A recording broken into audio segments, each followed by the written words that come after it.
শীতকালের রাতে যদি এরকম গরম গরম আলুর দম আর সাথে কড়াইশুঁটির কচুরি হয় তাহলে কেমন হয় বলুন তো, ব্যাপারটা জমে যাবে কি না।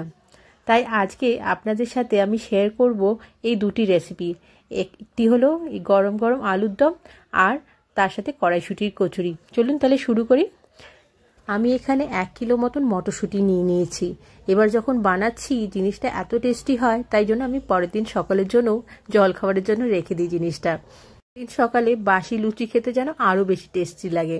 তো আমি এখানে প্রথমে মিক্সির মধ্যে মটরশুঁটি দিয়ে দিয়েছিলাম, তার মধ্যে দিয়ে দিয়েছি এখানে আদা আর দিয়ে দিয়েছিলাম এখানে কাঁচা লঙ্কা। সে একবার আমার পেস্টটা করা হয়ে গেল। প্রথমে আমি একটু ঘুরিয়ে নিয়েছিলাম, তারপরে এখানে জল অ্যাড করেছিলাম। এবার আবার প্রথমেই আমি মটরশুঁটিটার সাথে আদা কাঁচা লঙ্কা আর একটু হালকা জলও দিয়ে দেবো। দিয়ে আমি এটাকে এবার ঘুরিয়ে নিয়েছিলাম। দুবারের পেস্ট আমার তৈরি হয়ে গেছে। এবার পেস্টটাকে আমি সম্পূর্ণ ঢেলে নিচ্ছি পাত্রের মধ্যে। দিয়ে এবার এটাকে সাইডে রেখে এবার আমি কড়াই বসিয়ে দিয়েছি। কড়াই আমি তেল দিয়ে দিয়েছি। কড়াইয়ের তেলটা হালকা একটু গরম হয়ে গেলে তারপরে কিন্তু এখানে ভালো পরিমাণে আমাদেরকে হিং দিতে হবে। এই মটরশুঁটির লুচি বা পরোটার মধ্যে কিন্তু এই হিং আর এই আদার যে টেস্টটা হয় সেটাই কিন্তু খুব সুন্দর লাগে। তাই আদাটা আর হিংটা কিন্তু একটু ভালো পরিমাণেই লাগবে আমাদের। দেওয়ার পরে এবার ভালো করে জিনিসটাকে নেড়ে ছেড়ে অনেকক্ষণ ধরে ভালো করে কষিয়ে নিতে হবে, যতক্ষণ না জিনিসটা মানে আঠা আঠা হয়ে আসছে বা একটু শক্ত টাইপের হয়ে আসছে, সেই ক্যাতক্যাতা ভাবটা চলে যাবে।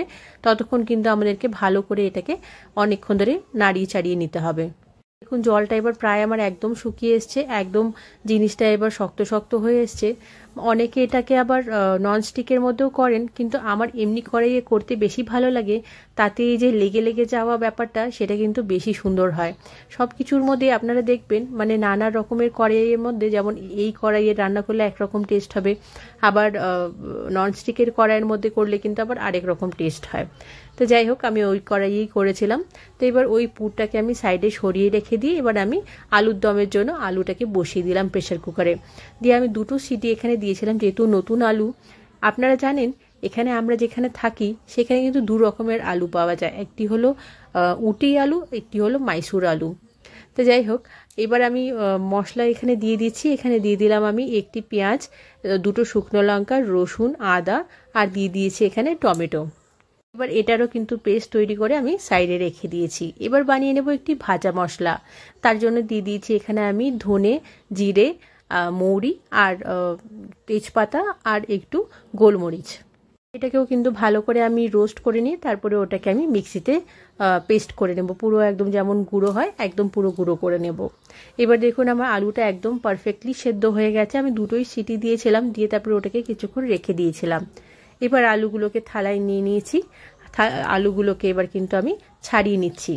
আপনারা আগে থেকেও আলুর চোকলাগুলোকে ছাড়িয়ে তারপরে সেটাকে সেদ্ধ করতে পারেন, তবে এভাবে করলে বেশি সুন্দর হয়।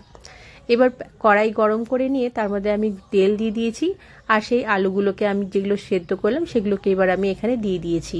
দিয়ে দিলাম এবার হলুদ, আর দিয়ে দেবো এখানে নুন। হলুদ আর নুন দিয়ে কিন্তু আমি এটাকে একটু ভেজে নেব, তাতে টেস্টটা আরও বেশি সুন্দর ভালো হবে। খুব বেশি আবার ভাজবো না, একটু হালকা লাল লাল যখন হয়ে আসবে তখনই কিন্তু আমরা এগুলোকে তুলে নিচ্ছি। এবার যেহেতু আগের থেকেই আলুটা কুকড আছে, তাই বেশিক্ষণ সময়ও লাগবে না আপনারা কিন্তু এটাকে ভেজে নেওয়ার জন্য। এবার ওই কড়াইয়ের মধ্যেই আমি দিয়ে দিলাম এখানে 1টি তেজপাতা, দিয়ে দিলাম এখানে 2টো শুকনো লঙ্কা, 1টি কাঁচা লঙ্কা আর গোটা গরম মশলা, যেটা আমরা সবসময় দিই, এলাচ, দারচিনি আর একটু লবঙ্গ, আর দিয়ে দিলাম এখানে একটু জিরা। জিরাটা ভালো করে এবার ভালো ফোড়নের গন্ধটা বেরোলে তারপরে আমি এখানে দিয়ে দেবো একটু পেঁয়াজ কুচি। আমি এখানে 2টো পেঁয়াজ ইউজ করেছি। একটা পেঁয়াজ আমি এখানে কুচি করে দিয়েছি, আর আরেকটা পেঁয়াজ আমি যেই মশলাটা বানিয়েছিলাম সেই মশলাটাই কিন্তু দিয়েছি। এইভাবে 2 রকমভাবে পেঁয়াজ দিলে কিন্তু টেস্টটা খুবই সুন্দর হয়। এরপর পেঁয়াজটা হালকা ভাজা হয়ে গেলে আমি এখানে দিয়ে দেবো সেই যে টমেটো, পেঁয়াজ আর আদা রসুনের পেস্টটা বানিয়েছিলাম সেটার দিকে দিয়ে দিলাম। তারপরে দিয়ে দিলাম এখানে হলুদ গুঁড়ো। এবার জিনিসটাকে ভালো করে আমরা কষিয়ে নেব। একটু সময় ধরে এটা কষিয়ে নিয়ে তারপরে হালকা যখন একটু তেলটা বেরোনো শুরু হবে তারপরে আমি এখানে একটা মশলার ঘোল দিয়ে দিয়েছিলাম। সেটি হচ্ছে 1 চামচ ধনে গুঁড়ো, 1/2 চামচ জিরে গুঁড়ো, আর দিয়ে দিয়েছি এখানে একটু কাশ্মীরি লাল লঙ্কার গুঁড়ো। দিয়ে ওটাকে অল্প একটু জলের সাথে মিশিয়ে নিয়ে তারপরে দিয়ে দিয়েছিলাম। তারপরে এখানে দিয়ে দিলাম আলুগুলো, যেগুলো সেদ্ধ করে ভেজে রেখেছিলাম সেগুলোকে এবার আমি এখানে দিয়ে দিয়েছি। আলুটাকে এবার মশলার সাথে ভালো করে কষিয়ে নেব, আমি 2 মিনিট মতন ঢাকা দিয়ে রেখেছিলাম, সেই ঢাকাটা দেখালাম না আমি। যাই হোক, এবার আমি আলুগুলোকে আর্ধেক মানে সবগুলো আমি এখানে ভাঙছি না, কয়েকটা আলু আমি এখানে আর্ধেক করে ভেঙে দিচ্ছি। কারণ অনেকে আবার গোটা আলু পছন্দ করে, অনেকে আবার হাফ মানে মশলা ঢুকবে এর ভিতরে সেরকম আলুও সবাই অনেকে পছন্দ করে।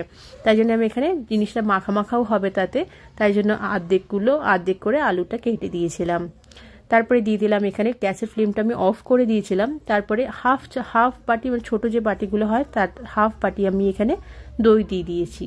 দেখুন এবার এত সুন্দর মানে এই জায়গাটায় মানে গন্ধটা বেরোচ্ছিল, মানে বলে বোঝানো যাবে না। তাই আপনারাও বাড়িতে এটা চেষ্টা করে দেখবেন, অবশ্যই আপনাদের সকলের ভালো লাগবে। এরপরে কিন্তু আমি এখানে দিয়ে দিলাম গরম জল দিয়ে জিনিসটাকে এবার ভালো করে মিশিয়ে নেব। মিশিয়ে নিয়ে তারপরে যখন একটু ফুটে উঠবে, তারপরে কিন্তু কিছুক্ষণের জন্য 2 মিনিটের মতন এটাকে একটু ঢাকা দিয়ে রেখে দেব।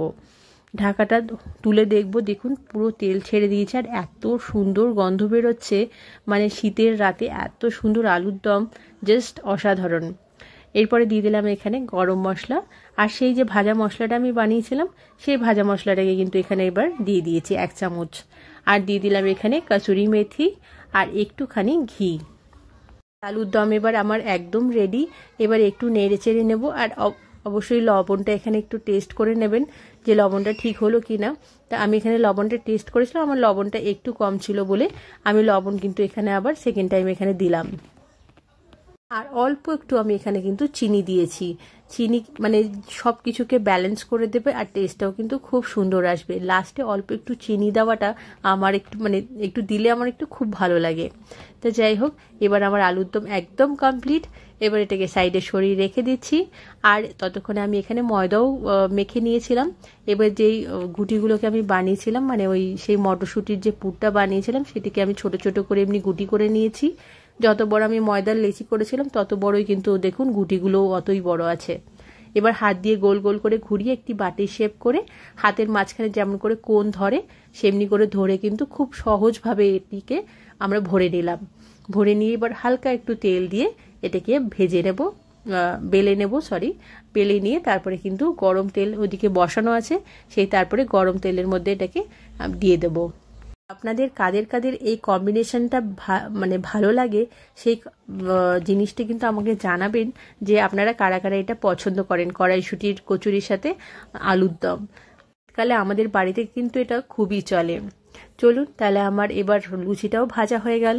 এবার তাহলে গরম এটিকে সার্ভ করি, গরম আলুর দম আর তার সাথে এরকম মটরশুঁটির লুচি বা কচুরি যাই বলুন না কেন। তাহলে আমার ভিডিওটা যদি আপনাদের ভালো লাগে তাহলে প্লিজ আমার ভিডিওটিকে একটু লাইক করে দেবেন, আর একটি কমেন্ট করতেও অবশ্যই ভুলবেন না। আর যারা এখনও সাবস্ক্রাইব করেননি আমার চ্যানেলটিকে তারা একটু সাবস্ক্রাইব করে দেবেন প্লিজ। অসংখ্য ধন্যবাদ।